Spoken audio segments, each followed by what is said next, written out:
52-second mark, we see now that there are security cameras and we see televisions up on a wall. Yeah, monitors, working monitors. At no they point have power when down there. Right. At no point when the chime went off to tell them that the fries were done, did they jump up to look at the monitors. You know, that beep, beep. They don't. That's not the first thing they do. They start alerting. They literally look at a blinking light on a panel. And that tells, it could be a proximity trigger like that. Could it not be tripped by a rat, an irradiated rat?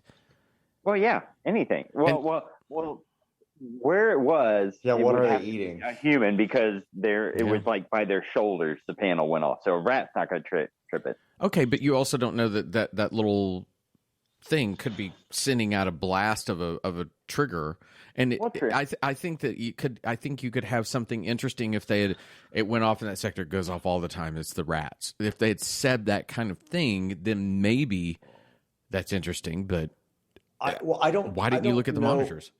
So the couple of things that I'm kind of confused at. I don't know why they're living underground. Yeah, I don't know why.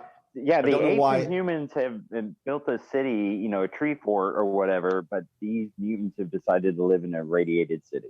I don't know why they're living underground. I don't know why Virgil, in descending underground, says it gets worse. Yeah, wouldn't it potentially? I mean, I was sitting there thinking, okay, why would they live underground? Would you go underground because maybe you're escaping the radiation the further down you go? That kind of makes a little sense. And clearly you have some type of power. Yeah. Because you can do, so why are you living in the dark? Like there's just I would have liked some setup in terms of how this society works. Well, that was one of my notes. The unmotivated light that we saw earlier might not have been so unmotivated because they actually do have power. Right. But we're not really exposed to it. I would have even taken, Culp saying quick, and you see Alma crank some type of generator or something, make the power happen. Yeah. So I know that power is limited and not just a possibility just by turning on some switches. That would have made more sense to me at that moment had you seen them cranking something. I agree. Or you could have had Mendez on a gerbil wheel and could have just been running in place. Or you say F6. What's going on with F6? Well, it hasn't been tripped in years. There's been no motion over there.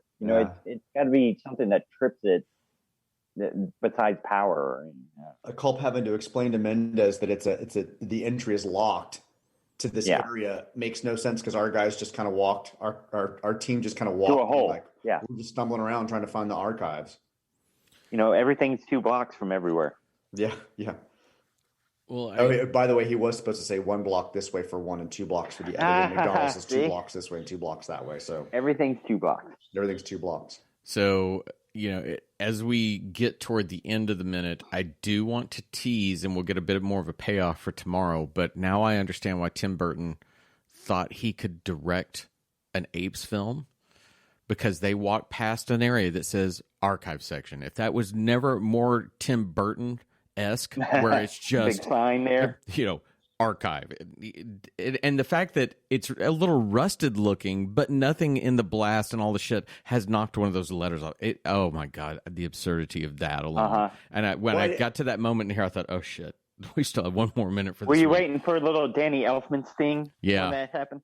Well, there's not a building in Dallas or an area in Dallas that doesn't have somebody's name attached to it. So it should have said, somebody's name. Yeah, I would have been okay with that if it had said the Richard Neal archive section. Yeah, just to kind of give us some type of call out or shout out to somebody on set, just because because everything's always named. Right.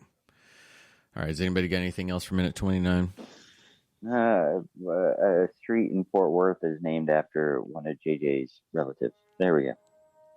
I think everywhere we go in Dallas, Fort Worth, it's so much Wynn around. If you see Wynn somewhere, JJ's family.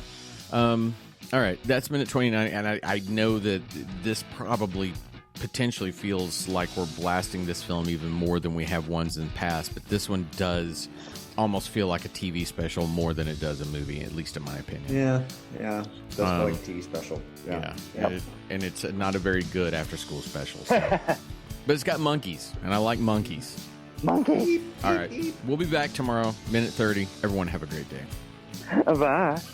Bye, everybody. The Minute of the Apes. The